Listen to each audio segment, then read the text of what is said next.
दोस्तों, रिसेंटली एक बहुत बड़ा डेवलपमेंट हुआ है। डोनाल्ड ट्रंप एडमिनिस्ट्रेशन के द्वारा ऐसे सारे देश जो कि वेनेजुएला से ऑयल लेते हैं उनके ऊपर 25% तक के टैरिफ लगने वाले हैं। इवन इसके अंदर इंडिया भी इन्वॉल्व है। कैसे है इसे मैं शुभनील चौहान डिटेल में आप लोगों के साथ में चर्चा करूंगा। और उसके पहले आप लोग मेरे साथ में SRC10 टेलीग्राम ग्रुप के ऊपर जुड़ सकते हो। मेरे क्लास की अपडेट, PPT, PDF सब कुछ आपको यहाँ पे मिल जाएगा। अगर आपको UPSC CSE तैयारी करना है, इंडिया के टॉप एजुकेटर से ऑफलाइन क्लास के अंदर पढ़ना है, तो आप लोगों के पास में अच्छा मौका है। अनअकैडमी अब केवल ऑनलाइन नहीं रहा है, अनअकैडमी अब ऑफलाइन भी आ चुका है। हमारे सेंटर्स ऑलरेडी खोले जा चुके हैं। अगर आप जुड़ना चाहते हो तो इस नंबर पर डायरेक्ट कॉन्टैक्ट कर सकते हो। इसके अलावा मंथली करंट अफेयर्स की मैगजीन, प्रीवियस ईयर के क्वेश्चन, प्रीलिम्स के मॉक टेस्ट, NCERT के नोट्स की समरी और इंडिया ईयर बुक की summary free of cost download करना नीचे डिस्क्रिप्शन के अंदर मैंने लिंक दी हुई है, वहां से आप डाउनलोड कर सकते हो। चलिए दोस्तों, समझने का प्रयास करते हैं यहाँ पे क्या हुआ है। डोनाल्ड ट्रंप एडमिनिस्ट्रेशन के द्वारा रिसेंटली एक एग्जीक्यूटिव ऑर्डर पास किया गया। उस एग्जीक्यूटिव ऑर्डर को पास करने के बाद डोनाल्ड ट्रंप ने ये सोशल मीडिया पे एक पोस्ट भी डाला है। आप चाहो तो इसे चेक भी कर सकते हो, जहां पर जो डोनाल्ड ट्रंप ने कहा है कि देखो, वेनेजुएला जो है वो purposefully United states of America में अंडर कवर लोग भेज रहा है।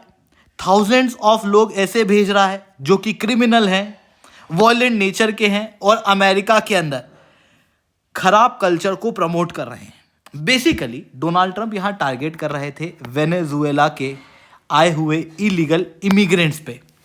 पर मेरे को ये बात समझ ही नहीं आई कि वेनेजुएला के खिलाफ इस तरीके की बात डोनाल्ड ट्रंप क्यों कर रहे थे, क्योंकि ये वाला जो मसला था ये already United states of America के साथ में वेनेजुएला ने क्लियर कर लिया। आप क्लियरली यहां पे देख सकते हो, पहले वेनेजुएला ने यूनाइटेड स्टेट्स ऑफ अमेरिका के द्वारा जो डिपोटी भेजे गए थे उनको एक्सेप्ट करने से मना कर दिया था, क्योंकि उस समय पे डोनाल्ड ट्रंप एडमिनिस्ट्रेशन द्वारा एक ऑर्डर पास किया गया था। बट डोनाल्ड ट्रंप एडमिनिस्ट्रेशन के साथ में इन्होंने फिर से अपने हाथ मिलाए और इन्होंने एक्सेप्ट किया डिपोटेशन फ्लाइट्स को, यानी कि अमेरिका जिन डिपोटीज को भेज रहा है, जिसकी बात यहां पर डोनाल्ड ट्रंप कर रहे हैं, उसको तो ऑलरेडी वेनेजुएला ने एक्सेप्ट करना शुरू कर दिया। इवन 199 के आसपास लोग जो है वो वेनेजुएला के अंदर भेजे भी जा चुके हैं। हालांकि यहां पर नोट करने वाली बात यह है कि यूएस और वेनेजुएला के डिप्लोमेटिक रिलेशन अच्छे नहीं है। इस वजह से यूएस डायरेक्टली वेनेजुएला के अंदर कुछ भी नहीं भेजता।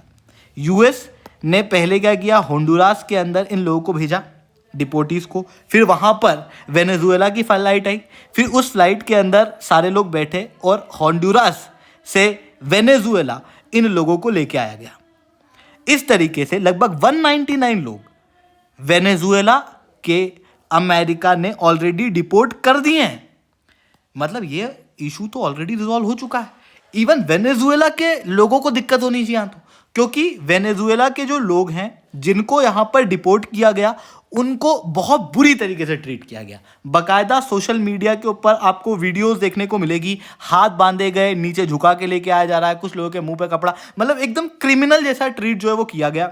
पर वेनेजुएला ने यहां पर ज़्यादा बड़ा कंसर्न नहीं उठाया। उल्टा डोनाल्ड ट्रंप एडमिनिस्ट्रेशन, जिनके ऑलरेडी वेनेजुएला के साथ में इस इशू को रिजॉल्व हो चुका था, उसी इशू को वापस उठाया इन्होंने और इन्होंने कहा कि देखो ये तो क्रिमिनल भेजते हैं, ये हमारी फ्रीडम के खिलाफ है। ऐसी कंडीशन में हम वेनेजुएला के ऊपर एक नए प्रकार का टैरिफ लगाते हैं, सेकेंडरी टैरिफ, कि जो भी देश वेनेजुएला से ऑयल और गैस लेगा उसके ऊपर भी हम 25% तक के टैरिफ लगाएंगे।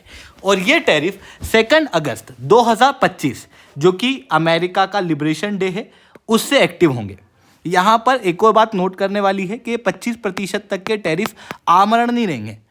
आखिरी बार जैसे मान लो इंडिया है, इंडिया ने 31 दिसंबर 2024 में आखिरी बार मान लो वेनेजुएला से तेल खरीदा, तो फिर ये सैंक्शंस या कहूँ ये टैरिफ्स 31 दिसंबर 2025 तक रहेंगे। यानी कि 1 साल तक यहाँ पर ये सारे टैरिफ रहने वाले हैं।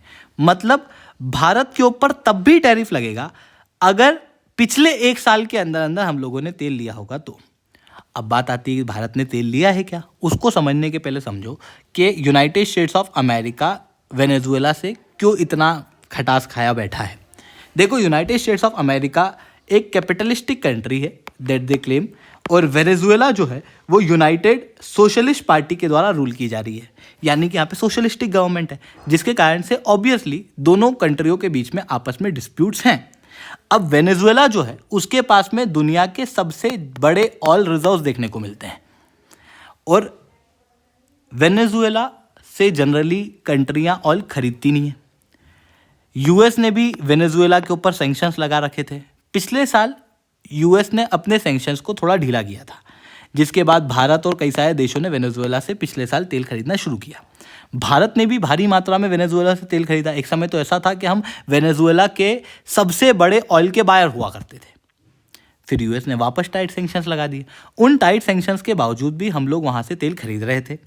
पर अब यूनाइटेड स्टेट्स ऑफ अमेरिका का कहना है कि हम सेकेंडरी सैंक्शंस लगाएंगे, मतलब हम इंडिया के ऊपर और बाकी सारी कंट्रियों के ऊपर भी टैरिफ लगाएंगे अगर उन्होंने पिछले एक साल के अंदर अंदर तेल खरीदा होगा तो। मतलब भारत के ऊपर यहाँ पर टैरिफ लग सकते हैं यूनाइटेड स्टेट्स ऑफ अमेरिका के इस स्टैंड के अनुसार, क्योंकि हम लोगों ने पिछले कुछ समय में तेल लिया है वेनेजुएला से। बट यहाँ पर एक और बात है जो कि नोटवर्दी है।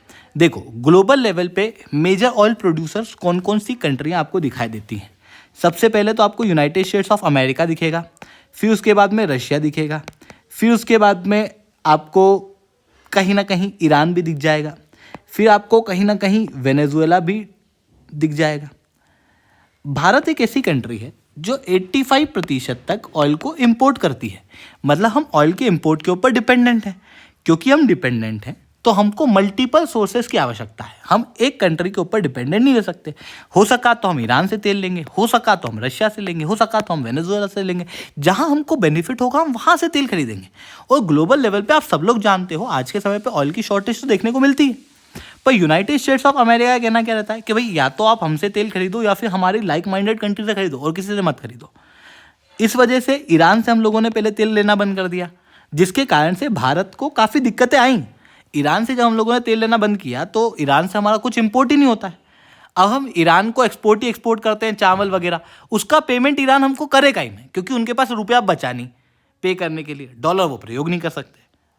ऐसी कंडीशन में भारत को ईरान से रिलेशन को मेंटेन करने में काफ़ी दिक्कत आ रही है और चाइना वहाँ पर अब टेक ओवर करता जा रहा है। सिमिलरली रशिया से हम तेल ले रहे थे, तब अमेरिका अरे तो रशिया से तेल लेते हैं, अरे तो रशिया से तेल लेते हैं। फिर अब हम वेनेजुएला से तेल ले रहे हैं तो उसके अंदर भी इनको दिक्कत है। मतलब कुल मिला के अमेरिका की जो मेंटालिटी है कि भाई जो हम कर रहे हैं वही बाकी देश करें या फिर हमसे ही लें सामान और किसी से ना लें, वो मेंटालिटी काफ़ी गड़बड़ मेंटालिटी है। Even United states of America के ऊपर चलो हम मान लो कि डिपेंडेंट रह भी जाएं, पर यूएस भी तो रिलायबल होना चाहिए ना। वहाँ पर राजनीति पार्टी के साथ पूरी चेंज हो जाती है। पिछली जो पार्टी थी वो वेनेजुएला से के साथ तेल लेने को अलाउ कर रही थी, अब ये पार्टी जो है वो कह रही कि नहीं करो। ऐसी कंडीशन में एक uncertainty United states of America पूरे ग्लोबल लेवल पे क्रिएट कर रहा है, जिसकी वजह से इंडिया भी कंफ्यूजन में जा रहा है। तो ये चीज़ यहाँ पर देखने को मिल रही है, जिसके कारण से यूनाइटेड स्टेट्स ऑफ अमेरिका का ये जो रवैया है ये काफ़ी ख़राब है। भारत को अपनी ऑयल सिक्योरिटी के ऊपर फोकस करना चाहिए और प्रयास करना चाहिए कि हम ऑयल के अंदर सेल्फ डिपेंडेंट हों। पर जब तक हम सेल्फ डिपेंडेंट नहीं होते तब तक हमको हमारे ऑयल के इंपोर्ट को डाइवर्सिफाई करके ही रखना होगा। आई होप ये सारी बातें आपको समझ में आई होंगी। लेक्चर अच्छा लगा हो तो लाइक करना, लेक्चर बहुत अच्छा लगा हो नीचे सर्टेन कमेंट करना। यूपीएससी सीएससी तैयारी करना है, इंडिया के टॉप एजुकेटर से ऑफलाइन क्लास के अंदर पढ़ना है, आप लोगों के पास में अच्छा मौका है। अनअकैडमी केवल ऑनलाइन नहीं रहा है, अनअकैडमी में ऑफलाइन भी आ चुका है। हमारे सेंटर्स ऑलरेडी खोले जा चुके हैं। अगर आप जुड़ना चाहते हो नीचे डिस्क्रिप्शन के अंदर मैंने लिंक दी है, वहाँ से आप जुड़ सकते हो या फिर इस नंबर पर कॉन्टैक्ट कर सकते हो। इसके अलावा मंथली करंट अफेयर्स की मैगजीन, प्रीवियस ईयर के क्वेश्चन, फिल्म्स के मॉक टेस्ट, एनसीईआरटी के नोट्स की समरी, ये सब कुछ आपको फ्री ऑफ कॉस्ट मिल जाएगी। अगर आप डाउनलोड करना चाहते हो नीचे डिस्क्रिप्शन के अंदर मैंने लिंक दी है, वहाँ से आप डाउनलोड कर सकते हो।